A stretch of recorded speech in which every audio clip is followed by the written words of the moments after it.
Vanaf vandaag ligt de nieuwste Blake & Mortimer in de winkelrekken. De Vallei der Onsterfelijken is het 25e album uit de reeks en een vervolg op Het Geheim van de Zwaardvis. Het scenario is van de hand van Yves Sante, die op grafisch vlak de versterking kreeg van 2 Nederlandse tekenaars, Teun Berserik en Peter van Dongen, die hiermee in de voetsporen treden van de legendarische Edgar P. Jacobs. Je suis devenu scénariste un peu par hasard, oui, parce que j'écrivais des histoires déjà quand j'étais petit, je faisais mes bandes dessinées à 12 ans, mais je ne pensais pas que je pouvais en faire un métier. Donc je suis d'abord effectivement rentré comme éditeur aux éditions du Lombard, où j'ai travaillé 20 ans, et c'est en cours de route que l'occasion s'est présentée. L'éditeur d'Argo cherchait une nouvelle équipe pour faire du Blake & Mortimer, et j'ai envoyé un scénario anonymement en me disant tiens, on va voir ce qu'ils en pensent. Et puis ils ont accepté, c'était La Machination Voronov. Et puis André Juillard l'a... 20 années passées, hein?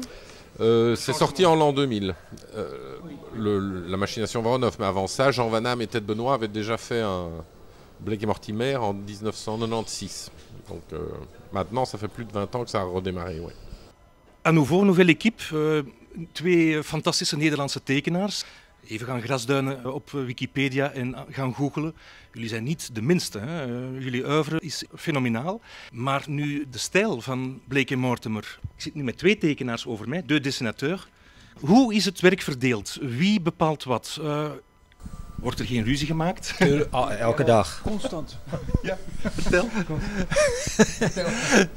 We hebben natuurlijk ieder onze eigen voorkeuren. En op die basis hebben we een beetje de pagina's verdeeld. Maar we doen verder ieder onze eigen pagina, eigen achtergronden, eigen personages. En dan halverwege werken we een beetje naar elkaar toe. Zo zou je het even heel kort samen kunnen vatten. Ja, het universum van Blake & Mortimer is immens. De verhalen, de locaties zijn steeds bijzonder en heel specifiek. Ik denk heel erg moeilijk ook voor tekenaars om zich te documenteren, om alles correct weer te geven. U bent heel sterk ook in het tekenen van oldtimers en dergelijke. Dus je hebt je hart kunnen uitleven in deze reeks. Wagens van de jaren 50, 60. Wat bedoelt u daarmee? Ja, of Peter, ben jij dat? Moet ik gewoon ja? Nee, Teun. Ja, Teun die tekent graag auto's. Ik teken ook graag auto's. Ik heb een garagebedrijf gehad, gespecialiseerd in auto's van voor 1940. Dus vandaar komt de technische kant vandaan. Teun die woont ook in de Ardennen. Heeft daar 2 keer per maand. We hebben daar eerst een aantal dagen de decoupage van het verhaal besproken. Dus we hebben elke pagina op postzegelformaat ongeveer ruwweg besproken van hoe we het scenario van Yves verbeelden naar plaatjes. En vervolgens heb ik die pagina's op A4-formaat uitgeschetst, wat wij hebben besproken. En dan kunnen we weer dingen veranderen. En vervolgens hebben wij beiden hebben een keuze gemaakt, een verdeling in die decoupage A4-formaat, welke hij wil doen en ik wil doen.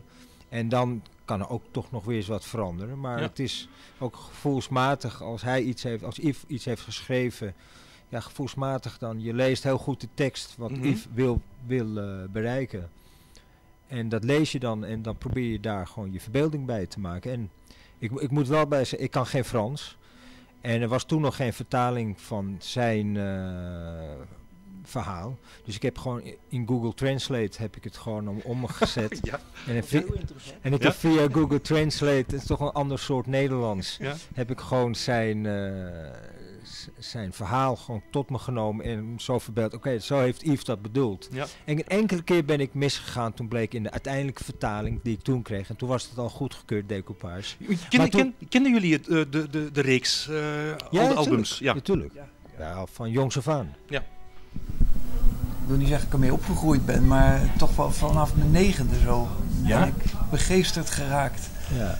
Ik kreeg de tip van een vriendje van mijn zus, die zei je moet het gele teken lezen. En ik wist begot niet waar dit over had. Hoe zijn ze dan eigenlijk tot bij jullie gekomen? Wie heeft jullie verzocht om mee te werken? Als wij zelf. We zijn met z'n tweeën heel brutaal naar de uitgever gestapt en hebben ons gepresenteerd.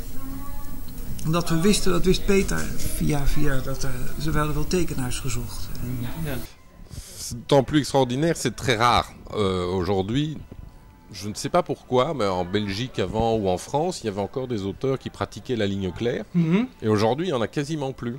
Et c'est génial pour l'éditeur, pour nous, de trouver des auteurs qui font encore une si belle ligne claire. C'est quasiment... c'est devenu très rare. Voilà. Oui. C'est très difficile à faire, ça paraît très simple, ça paraît très clair, et c'est ce qu'il y a de plus dur. Je pense que oui, c'est la difficulté de la simplicité, mais la virtuosité. Quand tu vois tous les détails, j'ai adoré l'histoire, bien sûr, mais la manière, votre manière de dessiner, on voit pas la différence entre vous deux. C'est fait par une persoon, et ça c'est magnifique. Ja, bien.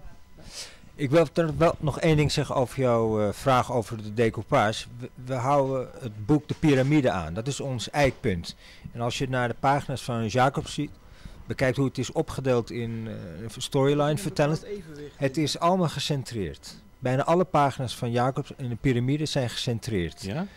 En ene keer zijn het 3 stroken, andere keer 5 of andere keer 4. Zo, ja. Maar het is allemaal gecentreerd. En dat hebben wij ook in ere gelaten. Dus de decoupage die we hebben gedaan, die hebben we wel vanuit het oogpunt van Jacobs, van de Piramide, allemaal gecentreerd op. Het gaat niet altijd goed. Soms is het net eentje.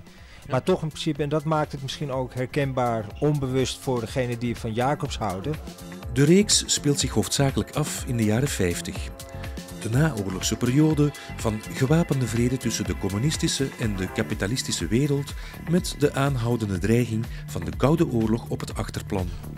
Donc Jacobs a commencé ses récits en 1946 et pour lui, il écrivait en temps réel. Donc quand Blake et Mortimer vivaient une aventure, pour Jacobs c'était une aventure qui se passait aujourd'hui. Mais quand l'éditeur a décidé de relancer la série dans les années 90, la question s'est posée, est-ce qu'on continue comme Jacobs à faire du Blake et Mortimer aujourd'hui? Mais c'est apparu un peu bizarre à tout le monde de voir Blake et Mortimer rouler dans des voitures de 2010-2015. Ça nous paraissait étrange, parce que le cœur du mythe, c'est les albums La Grande Pyramide, La Marque Jaune, c'est ceux-là que les gens connaissent, et c'est vraiment dans les années 50. Et donc l'éditeur a décidé de se replonger dans les années 50, ce qui fait que nous, aujourd'hui, on fait une bande dessinée historique, alors que Jacobs, lui, faisait une bande dessinée moderne. C'est un peu la difficulté de la chose. Wat er ook toe bijdraagt tot het creëren van die heel specifieke atmosfeer van Blake en Mortimer verhalen, is het kleurgebruik. Daar is Peter wonderwel in geslaagd. Ja, het is, maar het zo, ik heb ook goed gekeken naar Jacobs. Naar de originele albums uit 1955 van de Piramide, nog met de hand ingekleurd. Met Ecoline en gouache. Ja. En Jacobs doet het ook. Kijk maar naar de Piramide en heb je soms... De voorgrond is in een monochroom blauw, paars. Ja? En dan is de achtergrond, daar is de actie dan. Daar is het dan meer gele contrasten. Of, het voorbeeld is al op de cover te zien, dus dit is schaduwpartij. Ja. Dit is zijn vriendin, heeft het ingekleurd. Dit is Teuns pagina. Dus... Alle krediet ook voor uw vriendin dan? Ja, nee, dat is heel mooi. Maar we kijken goed ook naar Jacobs. Zo zie je dat. Dat is met paars en dan weer geel. En misschien zou ik het voor mijn eigen werk niet kiezen, maar ik vond het hier wel passen. Omdat ik het op een bepaalde manier zag ik dat ook in de Piramide. Zoals zoveel avonturen van Blake en Mortimer wordt ook dit verhaal gespreid over 2 albums. Hoe wordt de structuur bepaald om de aandacht van de lezer te behouden? Misschien met een cliffhanger? Ah oui. À la fin de l'histoire, il y a normalement quelque chose qui fait qu'on va attendre la suite. Parce qu'on découvre qu'il y a une première intrigue qui se résout dans ce premier album. On va savoir qui se cache derrière qui. Vous comme écrivain, vous comme écrivain, qu'est-ce que tu as adoré le mieux des vilains? Je lis beaucoup sur le sujet, soit c'est un sujet qui m'intéresse, comme la guerre froide pour Voronov, soit ici c'est un lieu et une époque, en Hong Kong en 1900... Dans les années 50, je me dis mais qu'est-ce qui se passe? En 49, c'est l'arrivée des communistes au pouvoir. 49, c'est juste après l'Espadon, donc je pourrais faire des liens avec l'Espadon et mon histoire. Et c'est comme ça, une idée en amène une autre, puis l'autre amène une troisième idée, puis ça se fabrique petit à petit. On se lève pas un matin en disant « Ah tiens, j'ai une histoire ». Enfin, moi pas en tout cas, malheureusement. Vous avez déjà expliqué que ça donne l'impression que c'est une vraie histoire, que c'est la vraie histoire. Mais ça s'est passé comme ça. C'est la vérité, puisque c'est dans... C'est dessiné, c'est la vérité. Puisque c'est là, c'est que c'est la vérité. C'est le propre d'un roman, ce qui doit... Toute fiction doit parvenir à faire croire au lecteur que c'est vrai. On sait que ce n'est pas vrai, mais au moment où on lit, on doit y croire. Si on n'y croit pas, on referme le livre et on passe à autre chose. Un film, c'est pareil. Moi, quand je regarde un film, j'ai besoin de croire que c'est vrai au moment où il se fait. Si je décroche et que je vois que c'est une fiction, c'est que c'est mal fait. Et alors, je change de film, quoi. Het scenario van Yves Saint lijkt wel een filmscript, boordevol actie en handelingen. Hoe pak je dat tekentechnisch aan om te visualiseren? Het gaat vanzelf. En om dat uit te leggen waarom en hoe je dat doet. Ik heb een tekst voor me of niet, maar dan zie je het al voor je. Of je leest gewoon goed wat de schrijver wil, wat Yves Saint wil. En we hebben gewoon een talent dat we dat kunnen vatten in beelden. Ja, we kunnen het visualiseren en daarbij is klare lijn van belang. Dus niet alleen een klaar lijntje, maar ook het vertellen in een simpele handeling. Dat je een ingewikkelde beschreven handeling op een bepaalde heldere manier in een plaatje neerzet. En dan nog kan een decor heel druk zijn. Het gaat om de actie. En daar helpt kleur ook mee. Met kleur kan je natuurlijk ook iets belichten of juist niet belichten, waardoor je iets anders weer in de belangstelling of in de picture zet. Juist. Ja. De kleur helpt daar natuurlijk mee dat je de aandacht op iets kan zetten door een voorgrond in zo'n één monotone kleur te zetten, waardoor de aandacht gaat naar de handeling zoals hier op de cover. De dreiging is er van links, maar het gaat om hem dus. Hij staat in het donker en alle aandacht gaat naar hem en dat is een helder vertellen. En dat moet je dan met plaatjes op een pagina doen. Alleen dan moet je wel een verdeling weer zien te vinden in die 12 plaatjes op een pagina. Ja. Maar dat gaat vanzelf. Je leest het verhaal, je maakt eerst een decoupage, schets je eerst uit. Het is ook de kunst van het weglaten. Ja. Dus niet, probeer net zo lang schrappen tot je tot de essentie komt. Ja, al hebben we dat soms een beetje veronachtzaam. Soms is het wel druk, maar toch blijft het helder. Heel hartelijk dank en nog eens gefeliciteerd met... Dank je.